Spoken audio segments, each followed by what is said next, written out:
Supposons que vous devez partir pour une longue randonnée en autonomie. Vous avez un sac de 50 litres et un ensemble d'aliments que vous envisagez d'emporter. Chacun vous apportera un nombre de calories bien défini, mais prendra un volume bien défini dans votre sac également. Seulement voilà, tous les aliments ne rentrent pas ensemble. Il faut faire un choix. Comment faire pour emporter le nombre maximum de calories sans dépasser les 50 litres de votre sac ?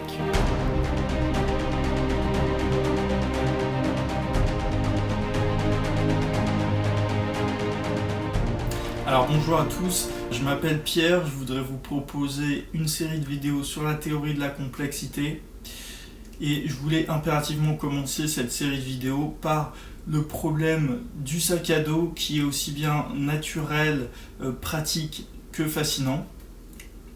Et j'aimerais vous demander à vous comment est-ce que vous feriez si vous étiez en face de ce problème-là ? Quelle méthode est-ce que vous mettriez en place pour le résoudre et choisir quels éléments emporter dans votre randonnée.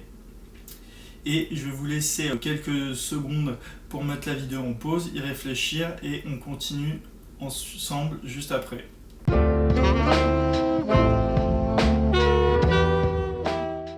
Alors probablement vous avez pensé à faire pour chaque aliment possible à emporter un ratio entre le nombre de calories qu'il apporte par le nombre de litres qu'il demande d'occuper dans le sac. Et emporter en priorité les aliments avec le meilleur ratio. Et c'est bien naturel, c'est la première chose à laquelle on pense. Mais êtes-vous sûr que c'est la meilleure solution ? Eh bien non.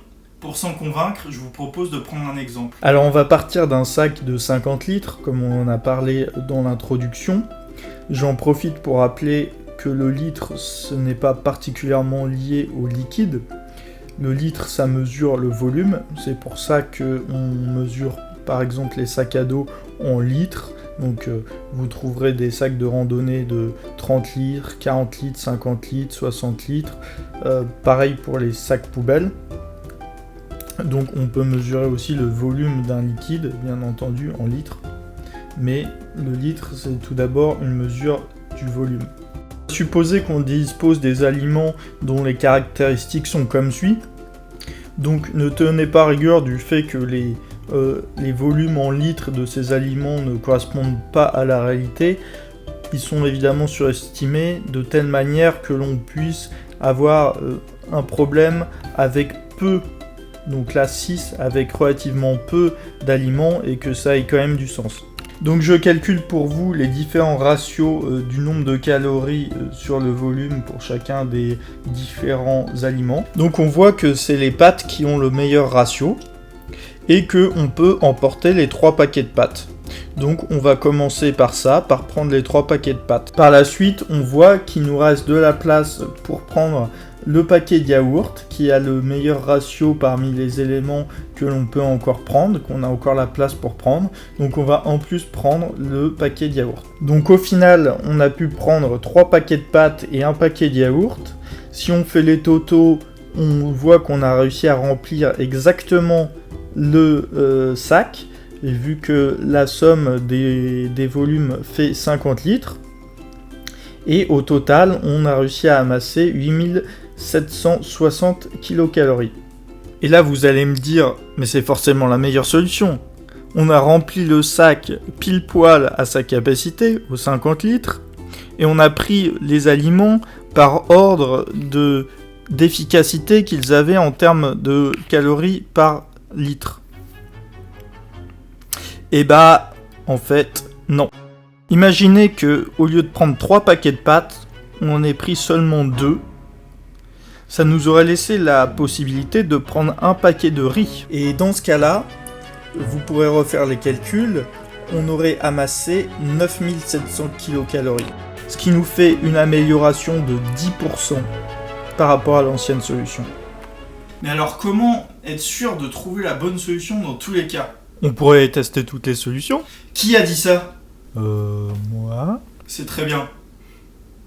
En effet, ça peut paraître bête, mais pourquoi ne pas tester ça ? Pourquoi ne pas tester tout simplement toutes les possibilités ? Alors allons-y, comment s'y prend-on ?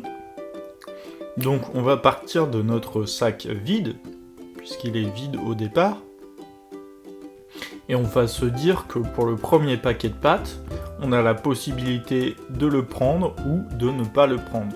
Ensuite, dans chacun de ces deux cas de figure possibles, on peut décider de prendre le deuxième paquet de pâtes ou de ne pas le prendre. Ce qui nous fait au total 4 possibilités. On continue comme ça, on ajoute ou pas le troisième paquet de pâtes, on ajoute ou pas les pommes, et on voit que notre arbre commence à prendre pas mal d'envergure.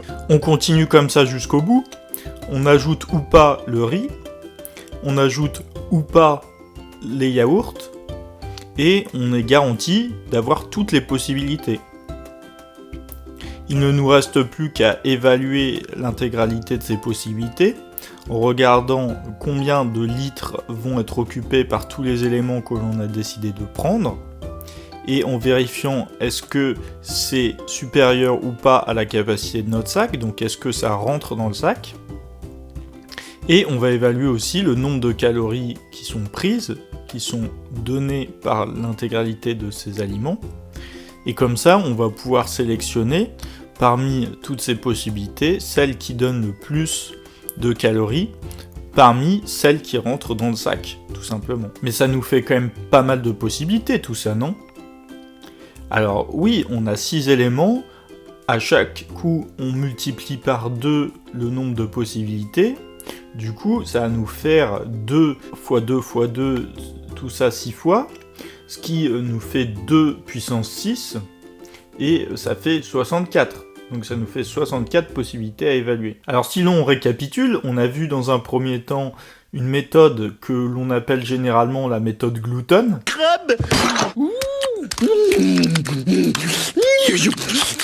Tout simplement parce qu'elle consiste à se jeter directement dans un premier temps sur les aliments qui offrent un meilleur ratio calories sur volume, sans trop réfléchir. Et la méthode Glouton, c'est bien connu, c'est pas forcément toujours la plus intelligente, c'est pour ça qu'elle ne nous donne pas une solution qui est forcément la meilleure.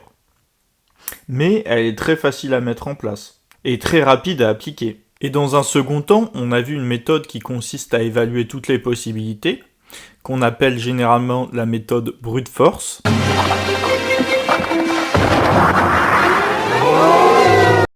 Elle a l'avantage de nous donner forcément la meilleure solution, puisqu'on évalue toutes les solutions et on prend la meilleure. Malheureusement, elle est un peu fastidieuse et elle prend du temps.